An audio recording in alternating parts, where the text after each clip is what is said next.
Buenos días, hoy voy a explicar la última de las piezas que toca analizar en esta ocasión, que en este caso sería el muelle o el resorte. Entonces, para comenzar,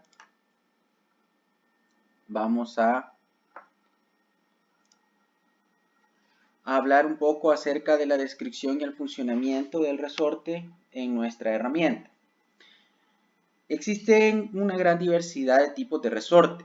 Sin embargo, el que se presenta en esta pieza en particular es de tracción, ya que se extiende desde la longitud libre hasta una longitud extendida más larga para almacenar energía, y ofrece resistencia o proporciona una fuerza restauradora a una fuerza de tracción de 2 puntos.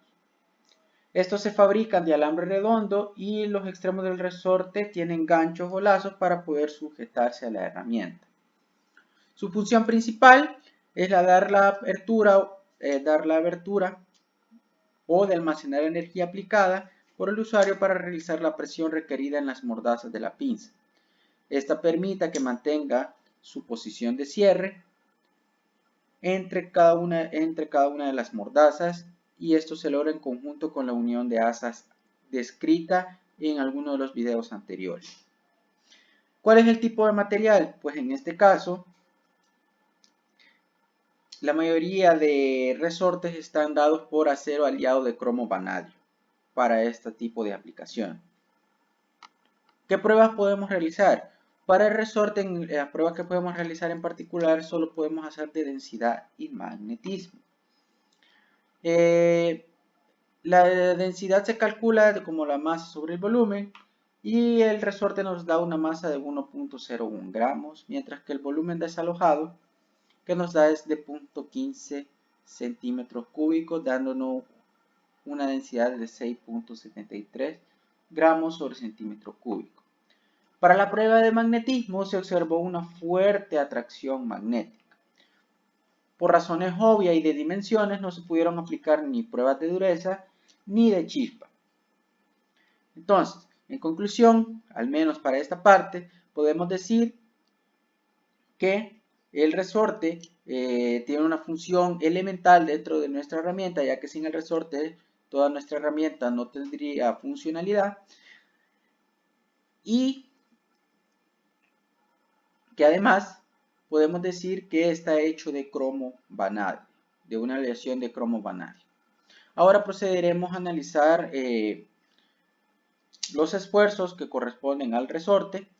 Lo vamos a analizar como un resorte de compresión, pero desde el punto de vista de tracción. Entonces también vamos a analizar lo que es los procesos de manufactura que tienen este tipo de resortes.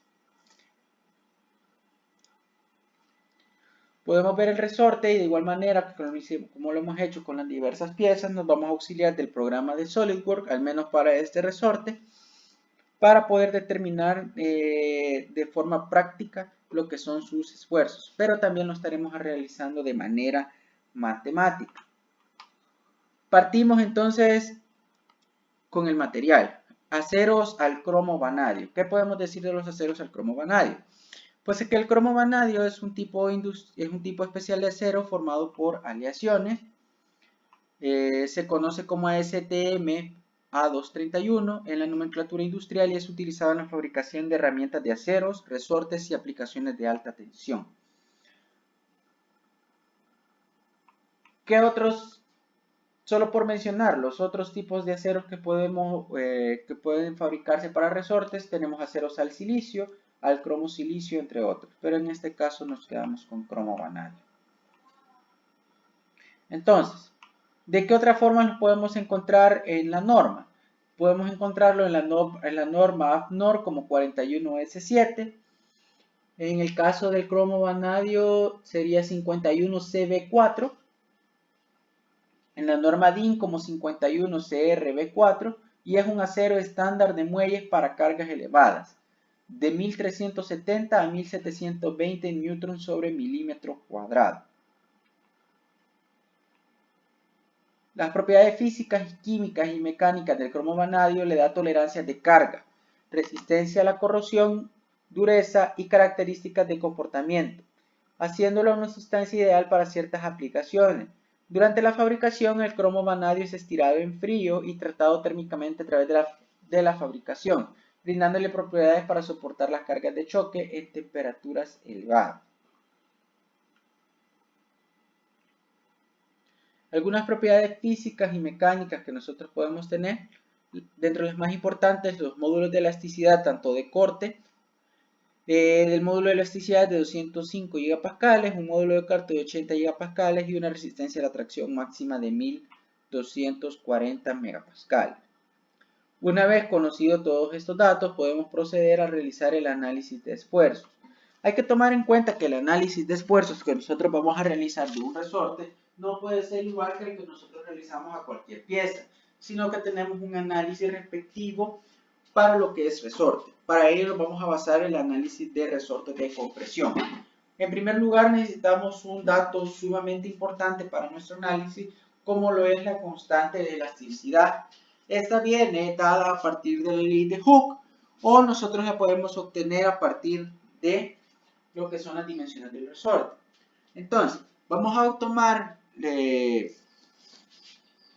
la constante de deformación de forma práctica a través de un estiramiento a partir de una carga, midiendo su longitud inicial y su longitud final, para poder obtener la constante a través de la ley de Hooke. Este va a ser nuestro valor práctico.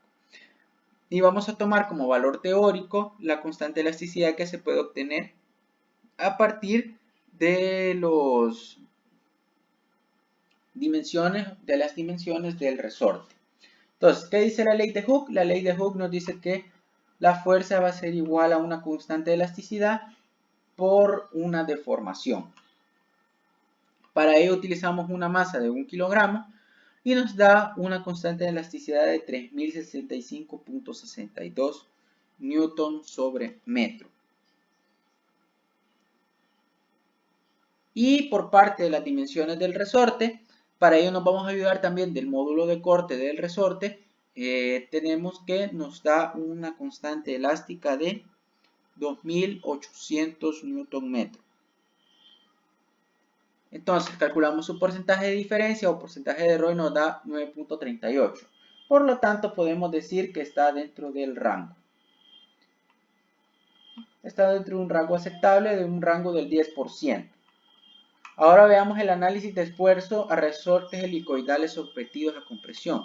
Hay que tener otros datos importantes. Por ejemplo, ¿qué fuerza se está aplicando en este momento? Para ello utilizamos otra vez la ley de Hooke y decimos que la ley de Hooke, que la fuerza va a ser igual a la constante de elasticidad que acabamos de calcular por lo que es el desplazamiento que nosotros tuvimos. Para este caso se tomó otro desplazamiento. Entonces tuvimos un desplazamiento final de 0.024 y una longitud inicial de 0.016, dándonos una fuerza de 22.4 newton. Ahora, vamos a tomar ciertos datos a considerar, tanto datos que son parte del resorte en sí, es decir, medidas del resorte en sí, y algunas fuerzas y torques que se ejercen a partir de la fuerza que nosotros calculamos. Ahora, ¿por qué nombramos a esta fuerza como una fuerza B? Porque es la fuerza cortante sobre la sección transversal del alambre. Entonces, tenemos el torque también del alambre. D va a ser nuestro diámetro de embobinado, diámetro medio del embobinado. Esta D es el diámetro medio del embobinado y esta D minúscula es el diámetro medio del resorte. A partir de ello nosotros calculamos el esfuerzo cortante máximo, porque en nuestro resorte solo vamos a tener esfuerzos cortantes, y el esfuerzo cortante máximo decimos que está formado por el esfuerzo cortante directo más el esfuerzo de torsión. El esfuerzo cortante directo viene dado por la fuerza sobre el área y el esfuerzo de torsión se calcula a partir del torque por el radio entre J, en donde J es el momento polar de inercia de la sección transversal sobre su centro, que en este caso viene dado por pi por D por diámetro a la cuarta entre 32. Ahora bien, Se dice que para el caso de resorte se emplea un factor de corrección de tensión por esfuerzo dado. Este factor de corrección se da en estos resortes, pero de manera estática. Este K sub S. Este K sub S solo va a ser válido si nosotros tenemos esfuerzos estáticos. Ya si nosotros tenemos un esfuerzo dinámico, vamos a utilizar otro factor que lo vamos a ver más adelante para el cálculo de factor de seguridad. Pero por el momento nuestro esfuerzo cortante máximo viene determinado por 48.52 megapascales. A partir de esta imagen nosotros podemos ver los parámetros que nosotros medimos a la hora de determinar las características físicas de lo que es el resorte o las dimensiones del resorte. Deformaciones. Se tiene una deformación del resorte que se le conoce como deformación tangencial. La deformación tangencial viene dada cuando sobre el resorte actúa una carga axial y este se deforma, haciéndolo girar el trozo de alambre en un ángulo. ¿Cómo calculamos esta deformación? Decimos que el esfuerzo cortante máximo entre el módulo de cortante va a ser igual a 605.50 por 10 a la menos 6. Hay que tomar en cuenta que la deformación que nosotros estamos calculando a partir de esta deformación es una deformación unitaria. Ahora, vamos a corroborar esto a partir del programa. Vemos que el programa, como se había dicho anteriormente en otros videos, como por ejemplo en el de unión de asa, trabaja a partir de tensión de von Mises y una deformación unitaria. La tensión de von Mises mínima en este caso es de 7.131 exponente a la menos 11 pascales y la máxima es de 762.5 megapascales. Como podemos ver, el resorte está a compresión. Tenemos diferentes zonas en donde el esfuerzo es mayor y tenemos una deformación unitaria. Para la deformación unitaria, en este caso sí lo podemos comparar, nos dice que la menor es de 3.923 exponente a la menos 21 y la máxima es de 2.574 exponente a la menos 3, que está dentro del rango que nosotros hemos calculado. Ahora bien, ¿qué podemos concluir de este análisis? Que es importante tomar en cuenta todos los esfuerzos que actúan sobre el resorte. Para este caso en particular, los esfuerzos son de tensión y torsión respectivamente.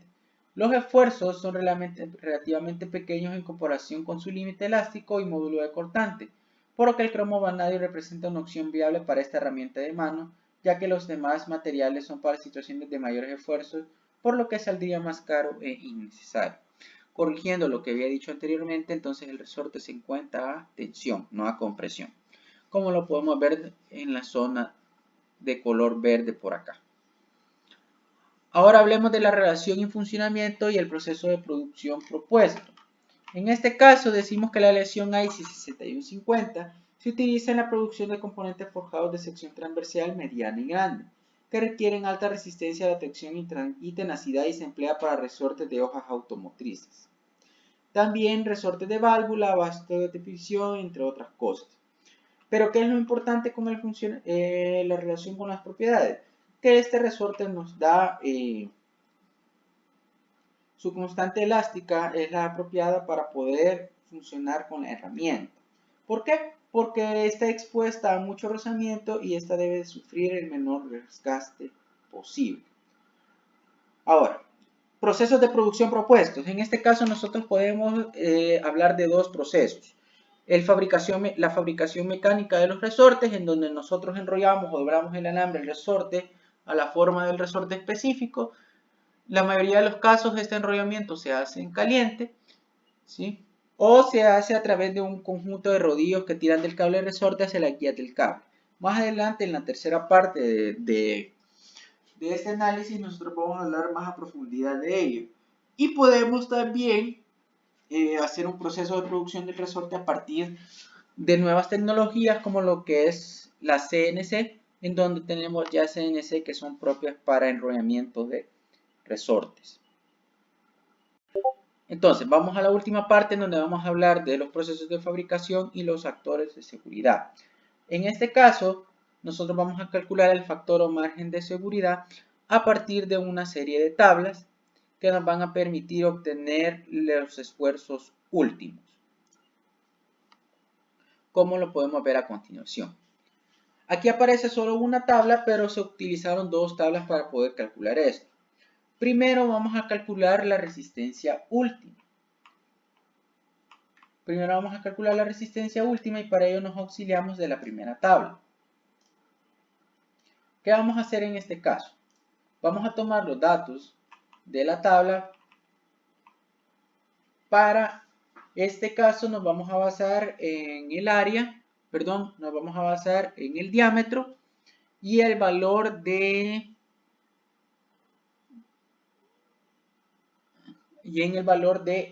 M, que no se muestra en esta tabla, pero sí es importante.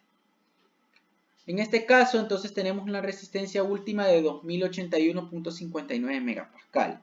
Eso es lo que nos representa esta SUT. Pero hay que tomar en consideración una cuestión, que para el esfuerzo de torsión en el cuerpo principal del resorte es del 50%. Por lo tanto, vamos a ocupar la mitad de este valor para poder calcular nuestro factor de seguridad, para poder calcular en este caso nuestro factor de seguridad, que se ve expresado en esta parte de acá como el 50%, es decir, la mitad de este valor.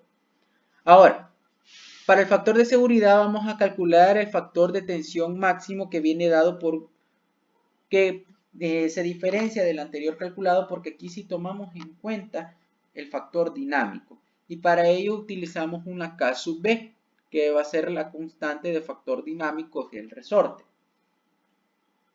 Entonces, decimos que nuestro factor de seguridad va a ser igual a 1.65 y nuestro esfuerzo de torsión máximo a partir de la constante dinámica va a ser de 630.38 megapascal, que como ya lo habíamos visto a partir de la gráfica de nuestro programa de SolidWorks, estamos dentro del rango. Por lo tanto, no hay ningún problema. Procedemos a hablar de las empresas nacionales que pueden fabricar este tipo de resortes. En este caso tenemos una empresa reconocida como Reasa. Reasa fue fundada en el año de 2003 por empresarios que confiaron en el desarrollo de nuestra región, gracias a la visión y confianza y el trabajo arduo de su equipo. Reasa ha logrado convertirse en la empresa número 1 de ventas en alambre trefilado en alto y bajo carbono, para usos especiales y resortes de colchonería. Podemos hablar también de una factibilidad de fabricación, pero antes de ello primero veamos el proceso de fabricación que se podría seguir. El proceso de fabricación de resortes se resume a 8 pasos bien definidos. Primero, el enrollamiento en caliente. Los resortes enrollados en temperatura muy caliente alcanzan los 900 grados centígrados. En este proceso, la barra de acero de alta calidad conquista la forma de espiral y la temperatura es clave para garantizar la nueva forma del acero y poder lograr el posterior temple. Luego nos vamos a la fase de templado, en donde en este punto se endurece y consolida el material, que en este caso el acero. Para ello debemos enfriar velozmente el resorte a los 900 grados centígrados que tenía en el paso anterior a temperaturas que rondan los 60 grados centígrados. Luego vamos al revenido, en donde incrementamos la temperatura de las piezas a alcanzar los 400 grados centígrados y a este paso el acero reforma su disposición interna, elimina tensiones y obtiene su elasticidad clara. Luego vamos a una etapa muy importante que se le conoce como el shot pinning. Llega el turno de disparar microesferas de acero contra el resorte. De esta manera se elimina la posibilidad de que existan microfisuras en el material y se incrementa la vida útil del resorte en un 100%. Por otra parte, tenemos el rectificado, que en algunos resortes, como los regulables, las puntas son rectificadas en plano. Esto también les da una mayor calidad a los productos. Luego tenemos un prensado, que aquí comienza el proceso final de la fabricación del resorte. Se comprime o aprieta el resorte hasta que se toquen sus espiras. Así se asegura que la pieza no modificará su altura durante su utilización. Luego tenemos la medición, en donde cada resorte se mida para que esté justo en las especificaciones que se exigen. Este paso es una inspección en la que se someten los resortes. Más adelante vamos a ver algunos de los ensayos en los que se puede verse sometido. Y por último la pintura, en donde a algunos resortes se les da un color característico o mantienen su color característico del acero.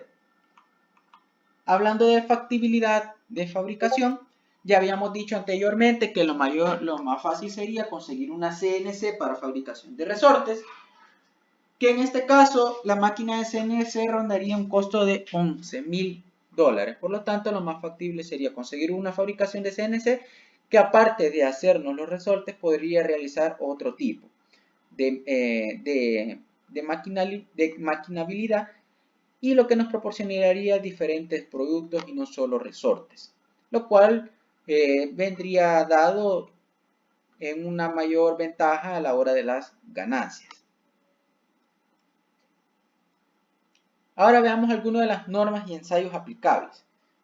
Dentro de las normas tenemos la STM A407, la GIS G3521 y la ISO 9001. La ISO 9001 es la comúnmente conocida por todos y es la que asegura la gestión de calidad y la estandarización de los diferentes materiales. La STM A407 es directamente para alambre de acero y estirada en frío para resorte tipo espiral. Nosotros tenemos diferentes tipos de espirales, pero esta es la norma que nosotros vamos a seguir. Y por último tenemos la GIS, que es un estándar japonés que especifica alambres de acero trifilado duro. Ahora, ¿cómo se ensayan los resortes? Los resortes se ensayan a partir de máquinas especializadas, tales como la Kistler, la Swick-Roll y la S1 de Starr. ¿Qué ven estas máquinas? Pues veamos un ejemplo como lo que es el ensayo de muelles de compresión Swick-Roll. Ofrece un dispositivo que funciona perfectamente con la serie Swick-Line, que es la serie de la empresa. Este dispositivo tiene una elevada rigidez vertical y lateral y está equipado con una célula de carga de precisión, además de un seguro de sobrecarga. Las guías de precisión solo permiten realizar movimientos verticales de los platos de compresión, es decir, para medir la compresionabilidad del resorte, y la célula de carga de elevada rigidez y sensible a las fuerzas transversales. Contribuye a reducir al mínimo los errores de medición por elasticidad bajo de carga de fuerzas excéntricas. Ahora, ¿qué otras normas internacionales podemos aplicar? También está la ISO 3458, que es para alambre de acero para resortes mecánicos. Podemos hablar de la ISO 14001, que esta habla de normas de sistemas de gestión ambiental, velando que el proceso de manufactura del resorte esté dentro de los estándares de gestión ambiental. Entonces, básicamente eso sería todo. En conclusión, podemos decir que el resorte para nuestra herramienta es una parte fundamental para que este funcione. Es importante mantener cada uno de los datos que hemos proporcionado, sobre todo en constantes de elasticidad, que no varíen mucho en esos datos para poder obtener una buena operación de la herramienta. Es importante tomar en cuenta también el hecho de que a partir de una CNC nosotros podemos obtener una mayor ventaja de costo-beneficio para poder fabricar resortes, ya que nos permitiría tener un sistema de manufactura flexible, no solo en cuestión de resortes, sino que también en otro tipo de piezas o materiales que se necesiten, lo cual podría suponer una gran ganancia. Muchas gracias y hasta aquí llegamos con el análisis de las diferentes piezas.